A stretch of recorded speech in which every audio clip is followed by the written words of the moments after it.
In this Stellar Blade review, we're going to be taking a look at the hack and slash RPG developed by Korean studio Shift Up and published by Sony Interactive Entertainment.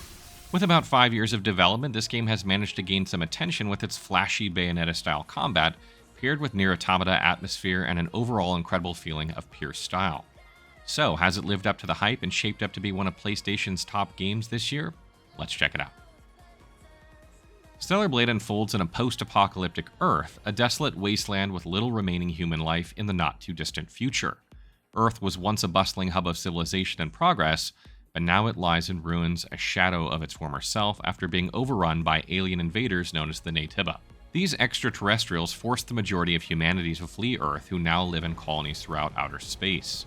You play as the protagonist Eve 7, also known as Eve, a soldier of the Eve Defense Force. As a member of this elite airborne squad, she has been tasked with the impossible feat to reclaim Earth from the clutches of the NIER. The sci-fi setting portrayed in Stellar Blade is done well, blending the natural corruption of the NIER over the ruins of advanced technologies and human society. The people in this world operate under completely different cultural norms, worshipping an ancient being known as Mother Sphere, living off body cells rather than food, and possessing memory sticks that are offered to the Mother Sphere as a sort of memorial upon death. Shift Up succeeds here in creating an interesting world for players to explore, containing clues to the history of Earth and the human race for those willing to look for them, overlaying a story that questions what it means to be human.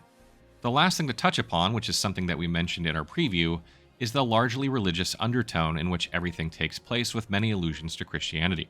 The most literal example is the somewhat biblically accurate angel seen hovering over a space station in the trailer. Other more metaphoric ones include the main characters being named Adam and Eve, and the main city sharing a name closely resembling Zion, the city of holiness in the Bible. There were a ton of more metaphors and allusions to the Bible that were cleverly integrated into the main story, managing to serve as an interesting dynamic without disrupting the overall plot. I could imagine people making a 30-minute analysis video on this certain aspect of the game, as there seems to be so much to unpack underneath the surface of just matching names and angels. Overall, the setting is well thought out, drawing clear inspiration from NIER Automata while leaving plenty of room for world building with the mystery and intrigue surrounding how the NIER came to be, what Mother Sphere is, and what the NIER's ultimate goal is. I found myself picking up every single memory stick, holy book, or poster advertisement placed throughout the world to find out more, slowly unraveling all of Stellar Blade's mysteries. Story-wise, the plot of Stellar Blade is not mind-blowing, nor is it bad. There are many early game hints to things that will happen later in the game, foreshadowing events for those paying attention, so some of the big reveals were not surprising. However, there were some moments I was not expecting, making for a decent experience overall, even if the story is not the strongest part of Stellar Blade. The characters of Stellar Blade are not fantastically written, but do serve their purpose to pull the story along, guiding you with information about the world, story, and quests. They never seem to waver from their alignment, and tough decisions and harsh conditions never seem to shake their sense of resolve, making them less relatable than real people when faced with choices that question their morality.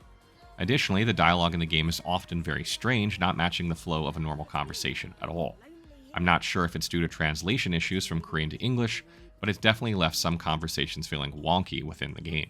Overall, the setting and world building of Stellar Blade was well done, with a convincing, very fleshed out world that made you want to know more, but the protagonists and other characters felt somewhat one-dimensional. Regardless, the story was good enough to serve the amazing setting, so it was still a very enjoyable experience.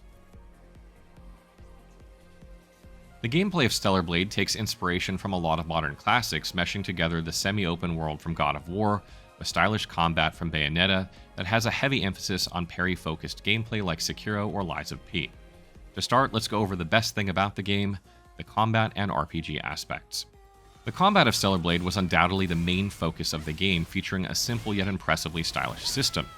At its core are skill trees, which act as the main progression for combat, featuring 5 different trees with their own unique combos, passives, and abilities. You begin the game with all 8 basic combos already unlocked in the skill trees, which start off as a bit overwhelming as there was no clear tutorial for them. However, the game accommodates this by allowing you to test any skill by hovering over it in the skill tree and entering a practice range where you can get an idea of button inputs. I cannot stress enough how nice this was. Once you get the hang of pairing, you end up using these combos as a way to spice up the gameplay rather than out of necessity. You don't just want to defeat your enemies, you want to completely whoop their asses by pairing everything, using a variety of combos, and finding openings to use powerful attacks. The combat only gets better as you get further into the game, with new purple and blue enemy moves which can only be countered with certain skills, more combo options to unlock, and the other 2 locked skill trees which also play a large role in combat, one including a very motivated skill. However, even with these extra options, those 8 beginning combos are basically your bread and butter for the entire game, so combat does get a tiny bit stale toward the end. The RPG aspect comes from various gear components and exospines you equip onto Eve. Gear components will give some noticeable bonuses such as fixed damage on combo attacks, extra crit rate, and some more complex ones like extra damage output in exchange for increased incoming damage. The exospines have a large impact, sometimes adding unique passive abilities like a chain damage attack activated on crits, charging your burst meter more on level 4 combos, or making it easier to perfect parry and dodge. There are gears and exospines specifically designed for the 2 locked skill trees as well, so there is something for every playstyle. The other way you make Eve stronger is by finding weapon cores to upgrade her signature weapon, usually from bosses, and finding Tumbler expansion modules to get more heals. Altogether, the RPG aspects for progression are very simple, making it digestible for people who aren't interested in worrying about their build, while still managing to have a decent range of customization. However, I do wish there was more unique abilities found on gear to further mix things up, since I'm one of those players who prefers more complexity in this area.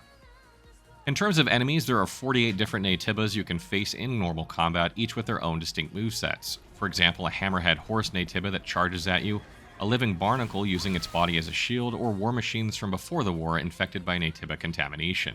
However, the true standout moments are unquestionably the boss fights. Stellar Blade is at its absolute peak during these encounters, with heavy metal or dubstep blasting in the background while you parry a barrage of attacks, then follow up with brutal energy skills and stylish combos. I always found myself wanting to utterly demolish the boss rather than barely scrape by, especially with the last boss, who has become one of my favorite final bosses in gaming. Moving on from combat, let's delve into the actual content of the game. You'll be following the main quest while also finding multiple side quests throughout the main city of Zion and sometimes out in the open world sections such as the Wasteland. Some quests feature recurring characters that have their own stories, however most were quite surface level.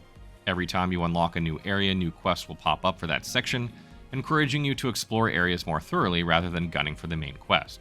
In the linear areas sections, the level design is quite good, featuring many sub-areas where you can discover special rewards if you explore thoroughly.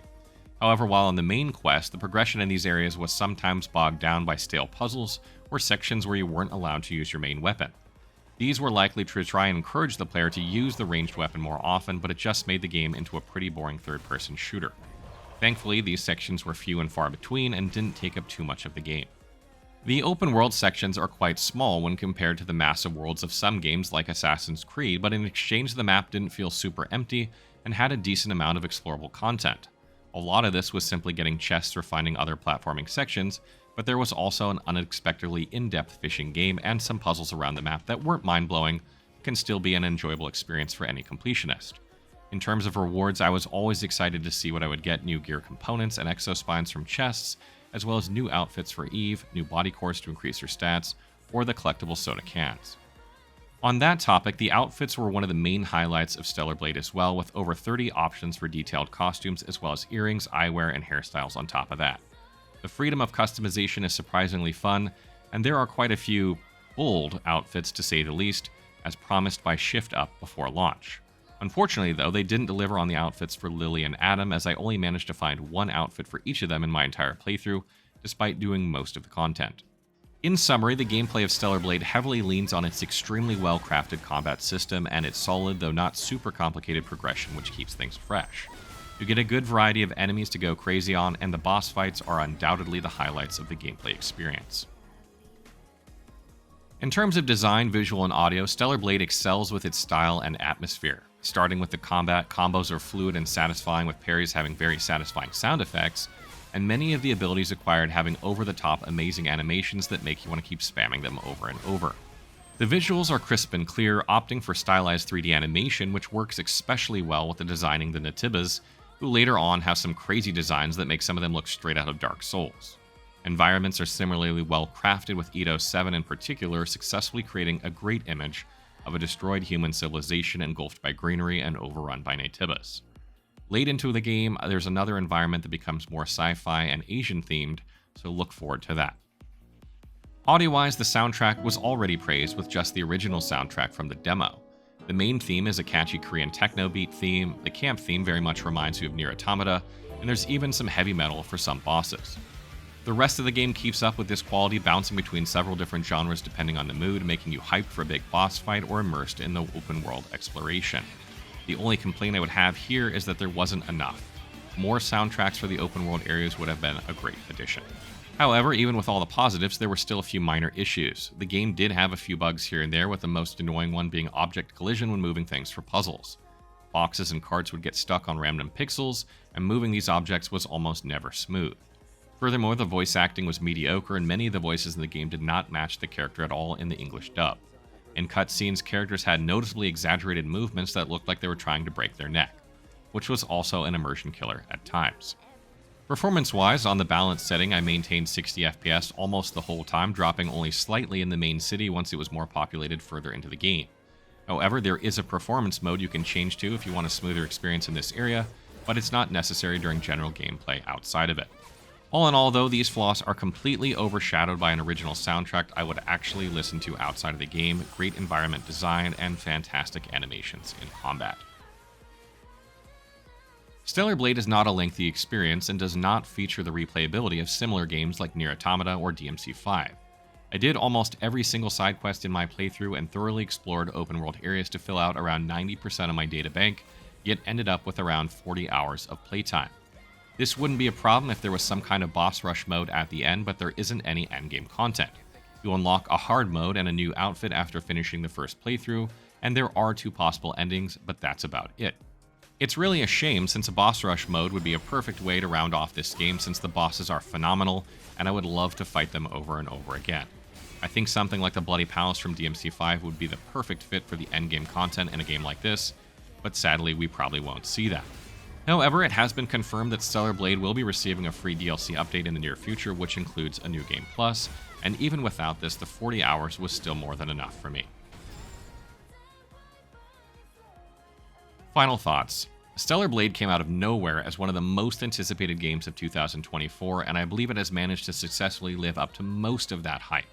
It's not a perfect experience with confusing dialogue, strange voice acting, and some slow parts in the main quest, but the fantastic original soundtrack, stylish visuals, and the boss fights managed to overshadow all of that, while at the same time providing some of the best combat in modern gaming. If you like Sekiro, Lies of P, or DMC5, you will surely appreciate Stellar Blade. Gameplay is king in this genre, and Stellar Blade delivers a fun, rewarding experience that is not to be missed. Stellar Blade is a fantastic addition to the action genre with intense, flashy combat, insane boss fights, and the best outfits in modern gaming. If you enjoy games like NIER Automata, Devil May Cry 5, or Sekiro Shadows Die Twice, Stellar Blade is a day one buy, even if it has less replay value.